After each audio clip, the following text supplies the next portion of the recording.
I should have known something was up when he didn't even hesitate to take his shoes off. Tyler had been crashing on our couch for a couple nights after a pipe burst in his apartment. Technically, he was my coworker, but in that way where the lines blurred. We'd worked together at the agency for about a year, always exchanged quick jokes over Slack, grabbed lunch together more often than not. He was hot in that annoyingly casual way. Tall, messy blonde hair, always in hoodies and backwards caps, and I'd long ago filed him under unsafe crush territory. So when he asked if he could crash at my place while his landlord got his shit together, I said yes, like an idiot. At first it was fine. He was a good guest. Didn't leave dishes everywhere, didn't hog the bathroom, and he even brought beer. But by the third night, he looked rough. Didn't sleep much, he mumbled, slumped at my kitchen table in the same hoodie from yesterday.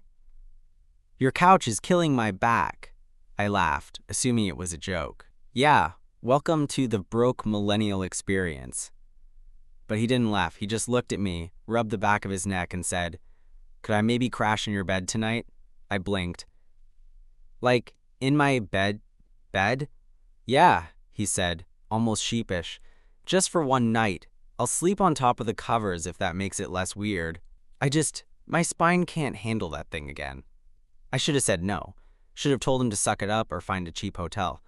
But instead, I said, "Yeah, sure, no big deal."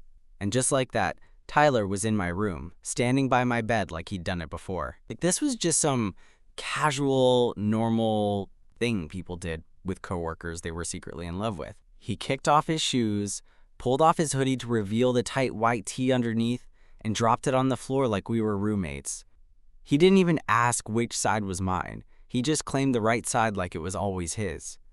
"Thanks, man," he said, settling in and tugging the blanket up over his waist. "You're a lifesaver."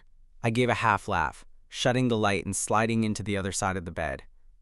I kept my back to him, heart thudding a little faster than I wanted it to. This was fine.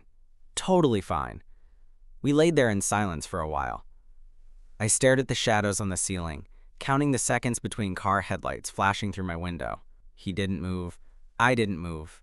And then he shifted. At first it was just a rustle. Then a little more. Then suddenly, I felt the mattress dip behind me, closer than I expected. "Hey," he whispered. I turned slightly, just enough to catch the outline of his face in the dark. "Yeah?" He hesitated. Then he said, "You mind if I stay on this side? It's warmer." My breath caught, but I nodded. "Sure." He moved closer and closer.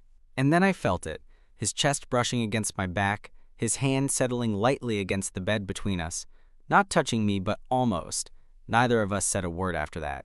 But I didn't sleep, and I'm pretty sure he didn't either. I don't know how long we stayed like that. Him behind me, close enough that I could feel his warmth, his breathing, every little shift of the blanket. It was torture. Good torture, but still. I lay there, frozen, not because I was uncomfortable, but because I didn't trust myself to move. My mind was racing through possibilities. Was he asleep? Was this accidental? Did he know how close he was? Then I felt it. The back of his hand brushed against my arm. Barely. Maybe by mistake, but then he didn't pull away. He just let it rest there. I held my breath. Seconds passed. Then his hand shifted again, his fingers grazing my skin so lightly it gave me goosebumps. "You awake?" His voice was barely above a whisper. I swallowed. "Yeah." There was silence. Not awkward, just heavy. Like both of us were waiting for the other to admit something we couldn't take back. "I didn't just want the bed," he said finally, voice low and rough. "I wanted to be close to you."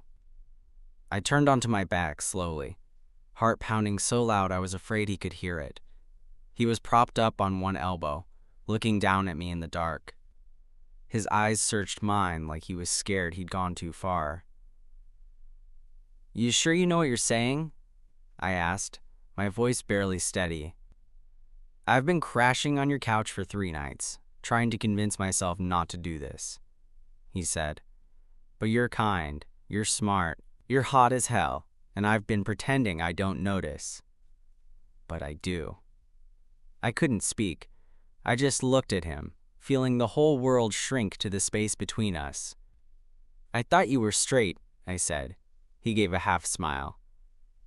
"I thought I was too." I reached up slowly, my fingers brushing against his forearm. His skin was warm, his muscles tense like he was holding himself back. "You don't have to do this," I said, though every part of me hoped he would. He leaned down, just a little, then paused. "You want me to stop?" I shook my head. He closed the gap.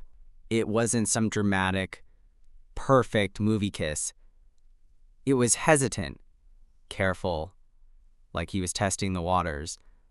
But once he felt me kiss him back, really kiss him back, everything shifted. His hand found my jaw, his fingers brushing my cheek. He moved closer, his chest pressing into mine. And the second I felt him exhale against my skin, something between us broke wide open. I pulled him on top of me, barely thinking, my hands on his back, his lips trailing down my neck, both of us breathing harder now, like we'd been holding back too long. There was no plan, no script, just instinct and heat, and the quiet desperation of two people who'd wanted this more than either of us had dared to admit. And when he finally rested his forehead against mine, his voice breathless, he whispered, "I never should have waited this long." We didn't sleep that night. Not really. Eventually, we did stop kissing, mostly because we had to. We were tangled together, both still fully dressed, but the tension between us had turned into something calmer, less frantic. He was on his side, arm draped over my stomach like it belonged there, and I could feel his breath on my collarbone, steady and warm. "You good?" I asked, my fingers absent-mindedly tracing circles on his back. He nodded against my chest. "Yeah, just trying not to think too much." That made two of us. It wasn't like I hadn't fantasized about this. Tyler in my bed, looking at me like he wanted me. But reality had always stayed firmly on the other side of the line. He was the straight coworker, the hot guy the first joked with, the one I tried not to stare at during lunch meetings, when he stretched or leaned back in his chair, his shirt riding up just enough. Now he was here, in my bed, arm around me like it was normal. "What does this mean?" I asked quietly. He didn't answer right away. Just lay there, his fingers grazing the edge of my t-shirt. "I don't know," he finally said, "but I don't want it to be just tonight." That hit me harder than anything else he could have said.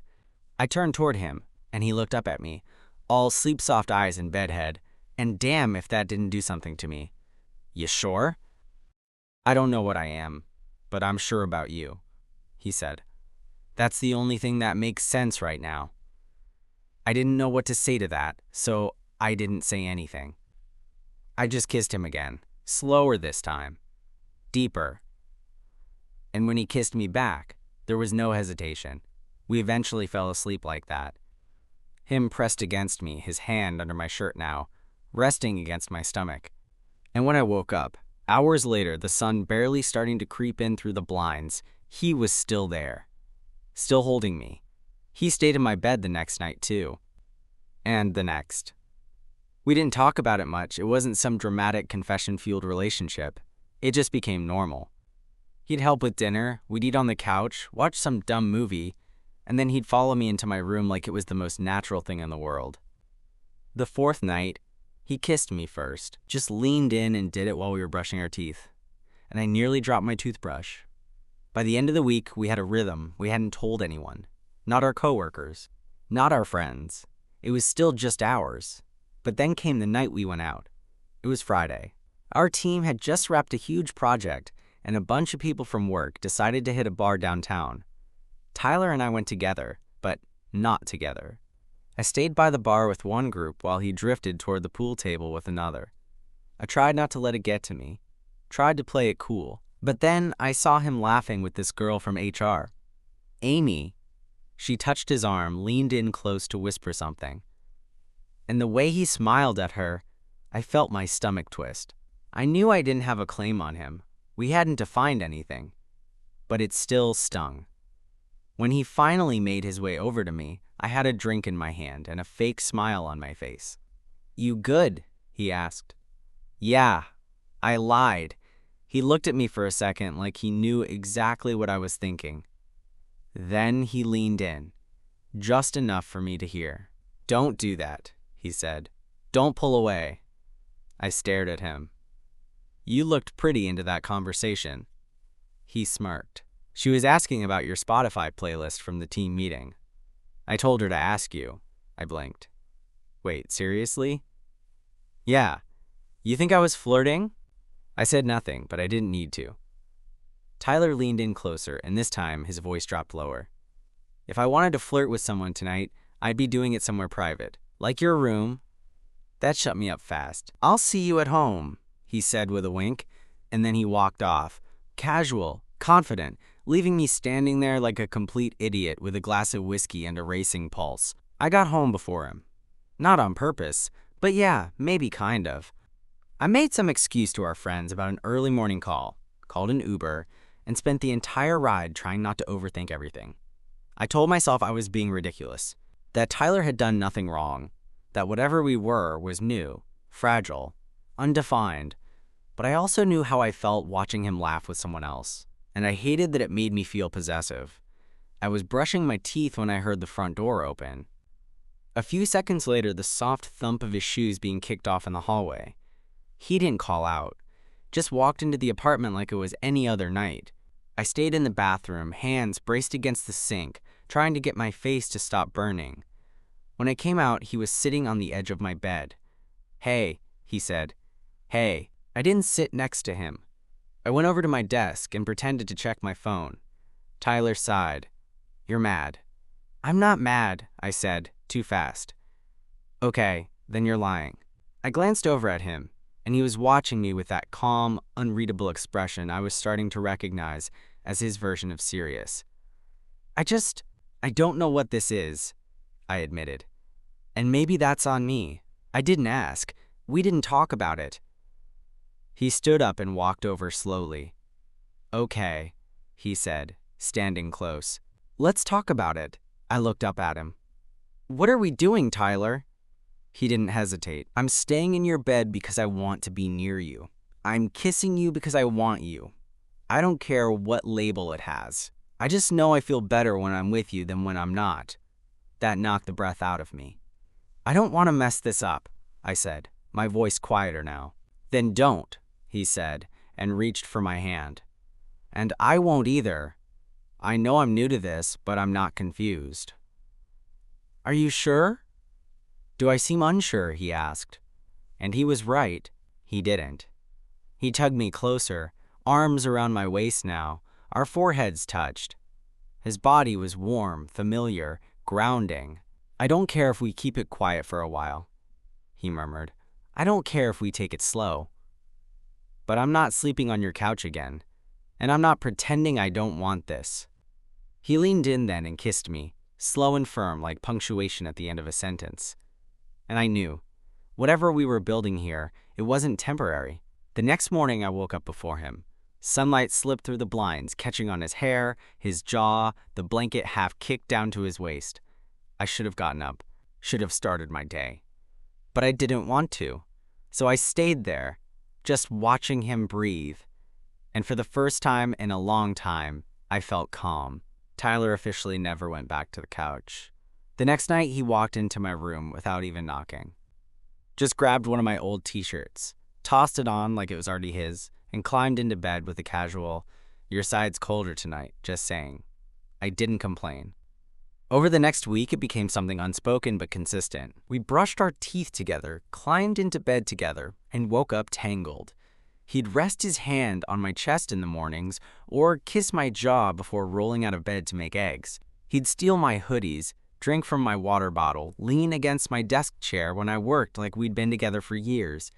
It was dangerously easy. Still, nothing had changed outside our apartment. At work, we acted like we always had, joked around, ate lunch together, made fun of our micromanaging boss. We didn't flirt. We didn't touch. We didn't give anyone a reason to guess. But people noticed. They always do. One afternoon, I was walking back from the kitchen when Claire, our project coordinator, stopped me near the printers. "So, you and Tyler, huh?" I blinked. What? She smirked. You two have been awfully cozy lately. Did something finally happen? Or are you just really close roommates now? I played dumb. We're just friends. She said, clearly not buying it. Sure. I walked off without answering, my ears burning. And I told myself she was probably just messing around. Claire had a radar for drama, and she loved stirring the pot. But still, it stuck with me. That night, when Tyler got home, I was quieter than usual. He noticed. You all right? He asked, dropping his backpack by the door. Yeah, I said, not really meaning it. He came over and leaned against the wall next to me. Want to talk about it? Claire said something. At work. About us? Yeah, she's guessing. Not accusing, but still. He paused, then nodded slowly. You want to stop? I looked at him. Do you? No, he said, but I want you to be okay. If you need space or time or... I cut him off with a kiss, one hand on the back of his neck, pulling him close. When I pulled back, I said, I don't want to stop. I don't know how to do this out loud yet. Then we don't, he said, simple as that. We don't owe anyone a damn thing. Not Claire, not work, no one. I felt a weight lift in my chest. He always knew how to cut through my anxiety like that. We ordered pizza that night and watched trash TV on the couch. And when the credits rolled on our third straight episode, he nudged me with his elbow. I know you said not yet, he said, but just so you know, when you're ready, I'm not hiding. That meant more than I could explain. I didn't say anything back. I just pulled him into my lap and kissed him until he forgot what show we were even watching. It wasn't long after that we had our first real fight. And it was my fault. The fight started over something stupid. It always does, right? We were getting ready for a friend's housewarming party. Tyler's old college buddy. Someone I didn't know. He was in front of the mirror, fixing his hair, wearing this tight, faded t-shirt that made him look unfairly good. I was still debating what shirt didn't make me look like I tried too hard. You coming or what? He asked, barely glancing back. Do I have to? I said, not really joking. He turned. You said you'd come. Yeah, but I didn't think it'd be like a whole scene. I don't know anyone there. So, he said. They're chill. You'll have fun. I sighed, tugging at the collar of my shirt. It just feels like you want to show me off or something. He raised an eyebrow. That's a bad thing? I didn't say that. I snapped. I don't want to be someone's secret at work and someone's date everywhere else. His expression changed. Something flickered behind his eyes. Hurt, maybe, or frustration. You think that's what I'm doing? Showing you off? I ran a hand through my hair. I don't know what I think, Tyler. I'm still getting used to this. To us. He looked down for a second, then back at me. I've been trying really hard to make this easy for you, to give you space, but I'm not going to keep walking on eggshells every time we leave the apartment. I'm not asking you to, I said, but it came out defensive, clipped. You kind of are, he said. I don't care who knows anymore. I like you. I want to be with you. I want to show up to things with you because you're mine. But if you're going to keep acting like this is some temporary thing, like you're just waiting for it to be over, then maybe we're not on the same page. That hit me like a punch to the chest. I'm not, I said. Waiting for it to be over, I mean. I just don't want to move too fast and mess it up. Tyler stared at me. It's already messed up if I'm the only one not hiding. That silence afterward was the kind that makes your skin itch. He walked out before I could say anything else. I didn't go to the party. I didn't sleep either. His stuff was still in my room, his hoodie on the back of my chair, his half-used face wash in the bathroom. But the bed felt colder without him. The next morning, I made coffee I didn't drink and stared at the front door like he might come walking back through it. He didn't. Not that day. It took me 2 more days to show up at his place. He was staying with another friend while his apartment was still under repairs. When he opened the door, he didn't say anything. Just crossed his arms like he was waiting for whatever version of me was about to show up. I'm sorry, I said. You were right, I've been scared. He didn't move. But I'm not scared of you, I added. I'm scared of how much I want this. I've never had anything like it. I didn't think I ever would. So yeah, I freaked out, but I'm not running. His jaw unclenched slightly. I missed you, I said. Still nothing. So I stepped closer. I don't want to hide, I said. I don't want space. I want you. That broke something. Tyler pulled me into him and held me like he hadn't slept either. I was scared too, he said into my shoulder. I just didn't want to say it first. We didn't talk much after that. Not with words. He led me to the couch, kissed me slow, and let his hands tell me everything else he'd been holding back. The first time we kissed in public, it wasn't planned. We were walking back from the farmer's market of all things, him holding a bag of overpriced bread, me carrying 2 iced coffees because he refused to stop drinking mine. The sidewalk was busy, people passing in both directions, dogs barking, a kid whining about something sticky on his hands, and somewhere in the middle of all that chaos, Tyler looked at me, said, "Hey," and before I could even answer, leaned in and kissed me. Quick, firm, like it wasn't a big deal. Except it was a big deal, because 2 months ago, I would have looked around, checked who was watching, pulled away, made some excuse. But I didn't. I kissed him back. Not for long. Not dramatic. But enough. When we pulled apart, he smiled that cocky half smile of his. Been wanting to do that all morning. I rolled my eyes, but my chest felt like it was glowing. You have bread in your hand. Multitasking, he said. We didn't talk about it much after. We didn't need to. That kiss in public, it didn't start anything new. It just confirmed what had already changed. We weren't hiding anymore. Things didn't magically become perfect after that. Relationships never do. We still had small arguments about chores, about how long he left the fridge open, about my unwillingness to try new foods that aren't beige. But none of them stuck. None of them sent us retreating into opposite corners anymore. I met his parents a few weeks later. They were surprisingly chill. His mom offered me homemade cookies before even asking how long we'd been dating. His dad just gave me a firm handshake and said, "He's been different lately, happier." At work, Claire cornered me again at the printer. "So you and Tyler, official now?" I didn't even flinch this time. "Yeah," I said. "We are." She grinned, like she'd just won a bet with herself. Took you long enough. That night, back in our apartment now, not just mine, I found Tyler in the kitchen, shirtless, in boxers, making pasta like it was the most natural thing in the world. I leaned in the doorway, watching him stir sauce like he knew what he was doing. "What?" he asked, without looking up. "You always this domestic?" He glanced over his shoulder and smirked. "Only when I'm in love." That caught me off guard. He hadn't said it before. Neither had I. He must have seen the look on my face, because he set the spoon down and walked over, sauce still on his fingers. "You don't have to say it back," he said. I just needed to say it. I kissed him before he could finish. Then I whispered, "I love you too." I let him borrow my bed because his heater broke. He never gave it back. And I wouldn't have it any other way.